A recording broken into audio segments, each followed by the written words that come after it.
Have you heard of the trick to check whether a number is divisible by 3? You take the sum of the digits, and if the sum is divisible by 3, then the number is divisible by 3. And this always works. In this video, we're going to find out exactly why that's the case. And all you need beyond regular maths and a bit of creative thinking is something called modular arithmetic. But don't worry if you haven't heard of that term before. I guarantee you that this is maths you use every day. Let's get into it.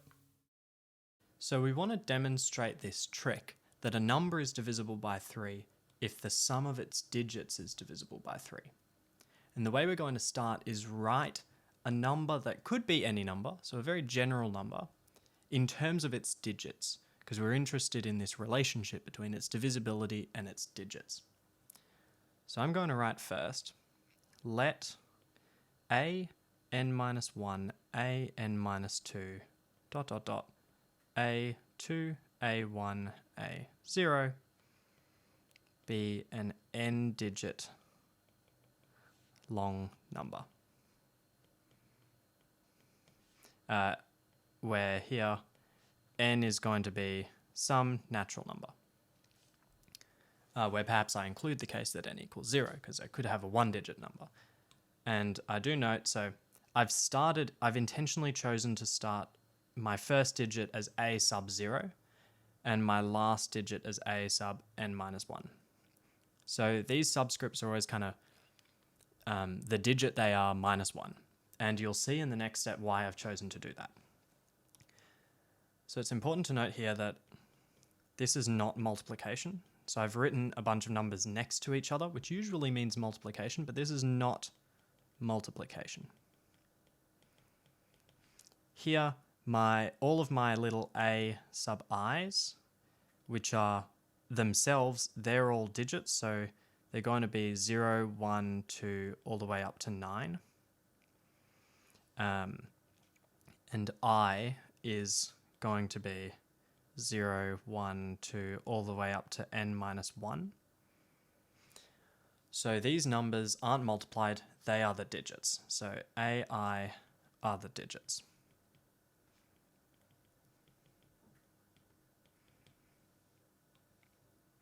Next, I'm going to try and turn this kind of unconventional digit notation into something more mathematically conventional. So I might write, note that a n minus 1, a n minus 2, dot dot dot, a2, a1, a0 can be written as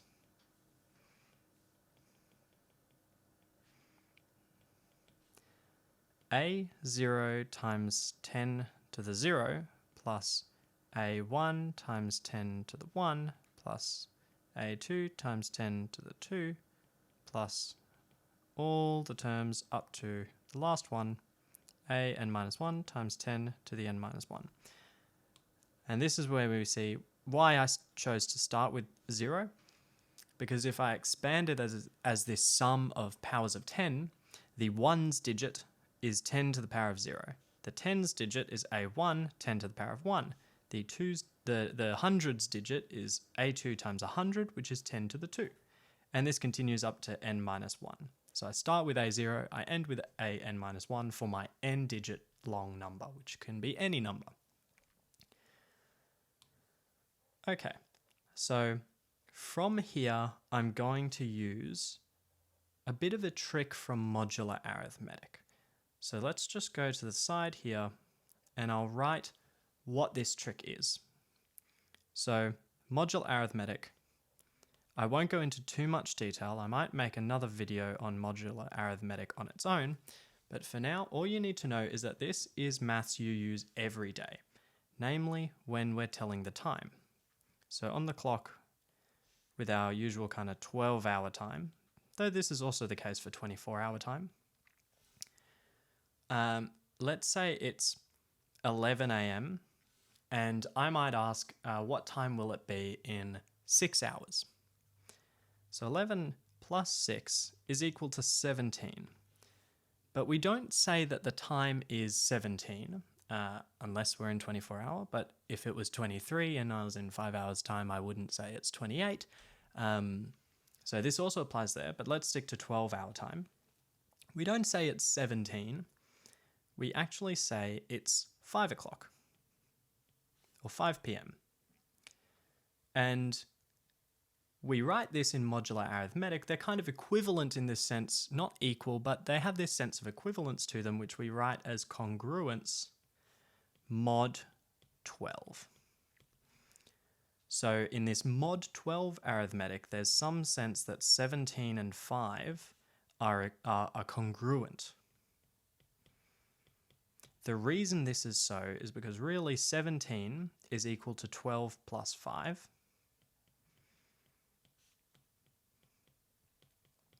And in mod 12 arithmetic, every time we reach the number 12, we loop back to 0.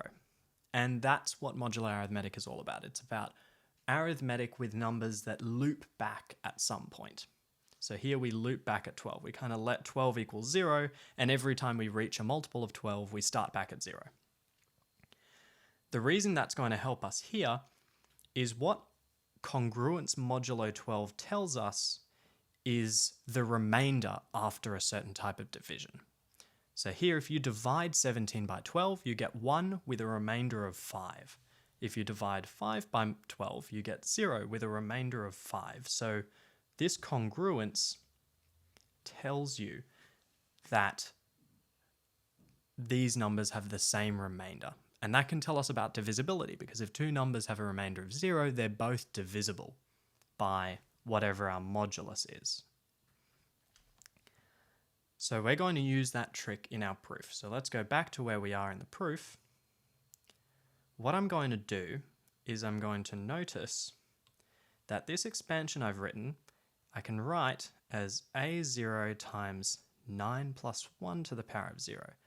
And I'm going to rewrite every 10 in this expansion as 9 plus 1.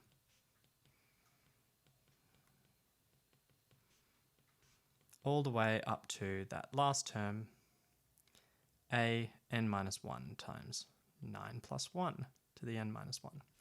And here we're going to use our congruence modulo 3, because we're concerned about the divisibility by 3. So what I notice is that when I write 10 as 9 plus 1, I get a whole bunch of 9s, and 9 is a multiple of 3, which means it's congruent to 0 modulo 3. So I can write that this number is congruent modulo 3 to a0 times 1 to the power of 0 plus a1 times 1 to the power of 1 plus a2 times 1 to the power of 2. All the way up to, I should have a little plus there as well, all the way up to a n minus 1 times 1 to the power of n minus 1. And I have to write that this is congruence mod 3, just so my reader, if I was trying to describe this to a mathematician on the other side of the world, they know what I'm talking about. I'm talking about congruence modulo 3.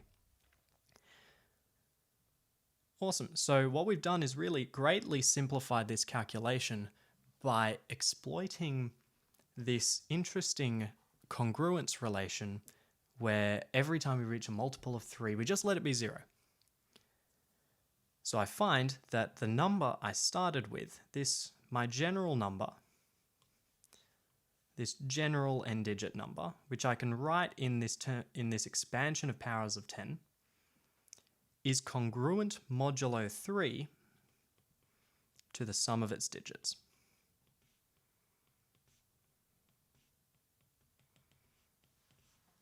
Because every 10 became a 1, because 10 is congruent to 1 modulo 3. Whoops, I can simplify that. So it's just a n minus 1, congruence modulo 3. Which essentially brings me to the end of the proof.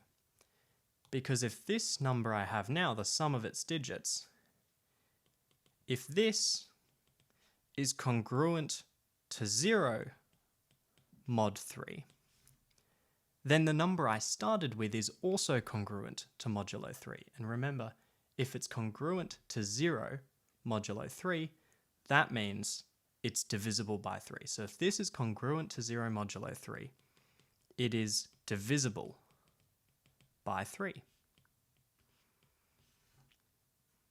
Which means my number would also be, whoops, let's just rewrite that so it's a bit more legible, which would mean that my number, the number we started with,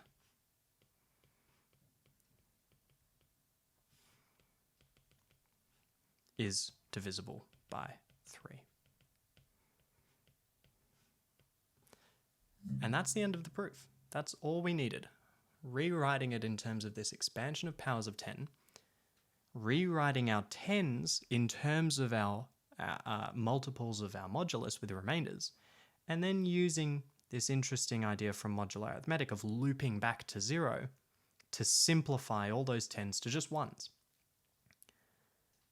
And that gave us the result that the divisibility, if a number is divisible by 3, if the sum of its digits is divisible by 3. Pretty cool, right? Very simple proof for a very powerful result.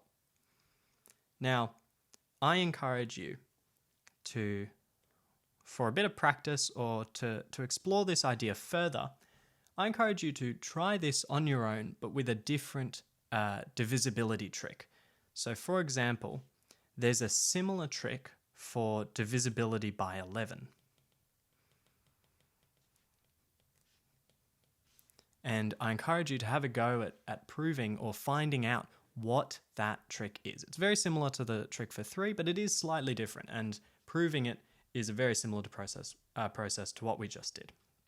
So have a go at that. But in any case, I hope you enjoyed this video. I certainly did. Please like, subscribe, drop a comment down below if you enjoyed it, and I'll see you in the next video.